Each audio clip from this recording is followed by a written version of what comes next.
बाबा साहब डॉक्टर भीमराव अंबेडकर जी की जयंती पर समस्त भारतवासियों को, हिमाचल वासियों को शत शत बधाई, शुभकामनाएं। डॉक्टर भीमराव अंबेडकर जी का योगदान अविस्मरणीय है, अतुलनीय है। हमारे समाज के अंदर फैली हुई समस्त कुरीतियों के ऊपर चोट करते हुए, कुठाराघात करते हुए एक ऐसे संविधान का निर्माण डॉक्टर भीमराव अंबेडकर जी ने किया जो भविष्य के भारत की नींव के रूप में खड़ा हुआ है। उन्होंने बड़े स्पष्ट शब्दों में कहा, शिक्षित बनो, संगठित हो और देश के हित में विचार करो, देश के हित में काम करो। जो राष्ट्र प्रथम की बात आज माननीय मोदी जी करते हैं, उसी बात को उन्होंने अपने शब्दों के अंदर प्रचारित प्रसारित किया। बड़े कष्ट के साथ कहना पड़ता है कि भारत की वो महान शख्सियत जिन्हें आज़ादी के तुरंत बाद जो सम्मान मिलना चाहिए था, वो तात्कालिक कांग्रेस की सरकारों ने वो नहीं दिया। आदरणीय पंडित जवाहरलाल नेहरू जी ने डॉक्टर भीमराव अंबेडकर जी के दो चुनावों में उनके खिलाफ जाकर के प्रचार किया और भरपूर कोशिश की कि वो पार्लियामेंट के अंदर सदस्य के रूप में ना रह सके। माननीय नेहरू जी की कैबिनेट से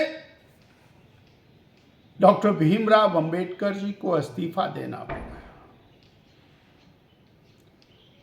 उन्हें भारत रत्न का सम्मान सर्वप्रथम मिलना चाहिए था, पर 1990 के दशक तक नहीं मिला, जब श्रद्धेय अटल जी अडवाणी जी ने उनके भारत रत्न के लिए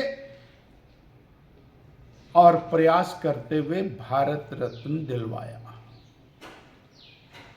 और भी कष्ट की बात यह है कि जो संविधान उन्होंने प्रस्तुत किया 1975 में श्रीमती इंदिरा गांधी जी ने देश में आपातकाल लगा करके उस संविधान को परिवर्तित किया, उसकी मूल भावना को बदल दिया। वो संविधान अपने आप में फूल प्रूफ था।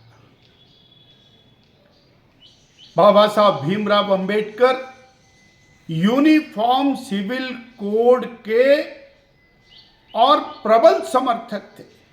पूरे देश के अंदर सबके लिए एक समान नागरिक संहिता, एक समान कानून होना चाहिए।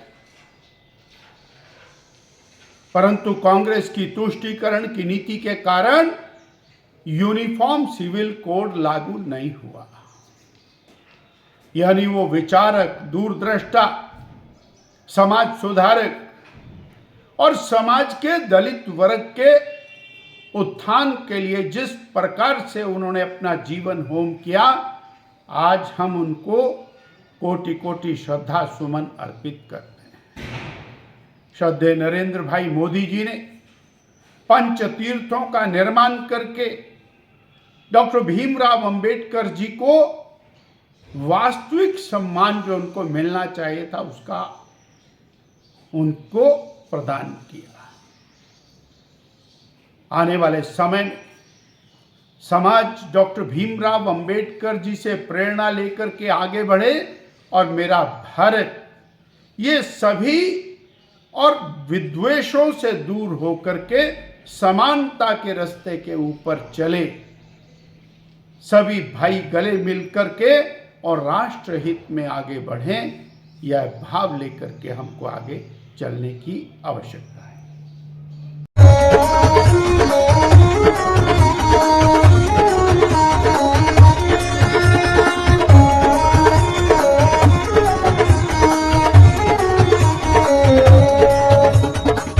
नमस्कार, मैं Alka Rekha Bhardwaj, principal Gurukul international school Kunihar. Gurukul हमेशा से मानता है कि हर बच्चा स्पेशल है और उसमें सीखने की अनलिमिटेड पॉसिबिलिटीज हैं। हमारे पास डेडिकेटेड स्टाफ है जो कि बच्चों को सिर्फ बुकिश नॉलेज ही नहीं देते बल्कि उनके ओवरऑल डेवलपमेंट पे काम करते हैं और मॉडर्न एजुकेशन टेक्नोलॉजीज के साथ बच्चों को पढ़ाते हुए उन्हें संस्कार भी देते हैं।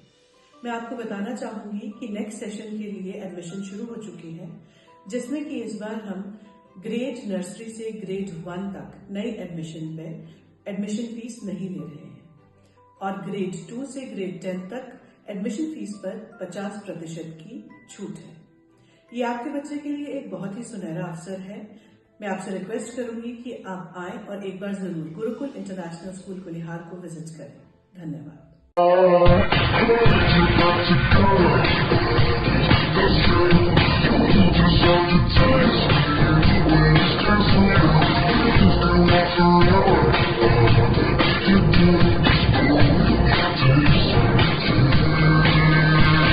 Looking for a school that shapes not just students but future leaders? Welcome to Kasauli International Public School, a world-class residential institution where learning goes beyond classrooms. With a strong academic foundation, an advanced curriculum, and excellence in sports and co-curricular activities, we focus on complete development. Nutritious food, a safe boarding environment, and experienced teachers living on campus ensure constant care, discipline, and guidance. Enroll your child at Kasauli International Public School today. Admissions are now open.